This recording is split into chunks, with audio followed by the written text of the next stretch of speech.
తెలంగాణలో బీఆర్ఎస్ ఓటమి తర్వాత అధికార కాంగ్రెస్లోకి చేరికల డిమాండ్ రోజురోజుకి పెరుగుతోంది. కొన్ని చోట్ల అభ్యంతరాలు వ్యక్తమైనా ఈ చేరికలకు ఏఐసీసీ నుంచి అనుమతి వచ్చిన నేపథ్యంలో పీసీసీ నాయకత్వం సైతం ఆచితూచి అడుగులేస్తోంది. ఈ క్రమంలోనే మేడ్చల్ ఎమ్మెల్యే మల్లారెడ్డి కాంగ్రెస్లో చేరనున్నట్లు మరోసారి ప్రచారం జోరందుకుంది. అయితే రెండు తెలుగు రాష్ట్రాల్లోనూ బీఆర్ఎస్ఏ ఎమ్మెల్యే మాజీ మంత్రి మల్లారెడ్డి ఎంత ఫేమస్ అనేది ప్రత్యేకంగా చెప్పనవసరం లేదు. చిన్నపిల్లల దగ్గర నుంచి పెద్దవారి వరకు పూలమ్మిన పాలమ్మిన డైలాగ్ కంఠస్థం వచ్చేసిన పరిస్థితి. ఇలా తెలంగాణ రాజకీయాల్లో కొంతమందికి ఎంటర్టైనర్గా పేరు తెచ్చుకున్నారు మల్లారెడ్డి. ఈ నేపథ్యంలో తాజాగా ఆయన మరోసారి ఆసక్తికర వ్యాఖ్యలు చేశారు. అవును, తెలంగాణలో కాంగ్రెస్ పార్టీ అధికారంలోకి వచ్చినప్పటి నుంచి బీఆర్ఎస్ నేతలు వరుసగా కారు దిగిపోతున్న సంగతి తెలిసిందే. ఇందులో భాగంగా బీఆర్ఎస్ గుర్తుపై గెలిచిన ఎమ్మెల్యేలు, ఎమ్మెల్సీలు, మాజీలు ఇలా వారు వీరు అనే తారతమ్యాలేవీ లేకుండా దిగి చెయ్యి అందుకుంటున్నారు. ఈ నేపథ్యంలోనే కాంగ్రెస్ పార్టీలో చేరే విషయంపై మల్లారెడ్డి ఆసక్తికరంగా స్పందించారు.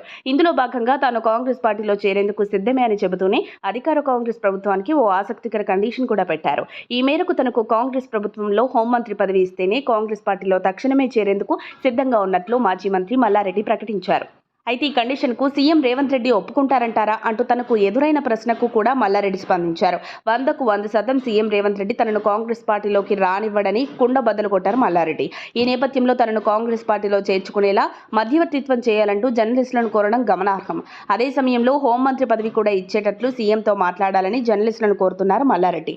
మరోవైపు మూడోసారి కూడా తెలంగాణలో బీఆర్ఎస్ గెలిచుంటే తన లెక్క వేరేగా ఉండేదన్నట్లుగా మొదలుపెట్టిన మల్లారెడ్డి అదే జరుగుంటే తాను ఖచ్చితంగా హోంమంత్రి అవుతుండేవాడిని అని చెప్పుకొచ్చారు. అంతేకాకుండా ఏడాదికి 4 సినిమాలు తీస్తూ ఓ కొత్త శాటిలైట్ ఛానల్ కూడా పెట్టేవాడినని మల్లారెడ్డి ఆసక్తికర వ్యాఖ్యలు ఇప్పుడు రాష్ట్ర రాజకీయాల్లో హాట్ టాపిక్ గా మారాయి.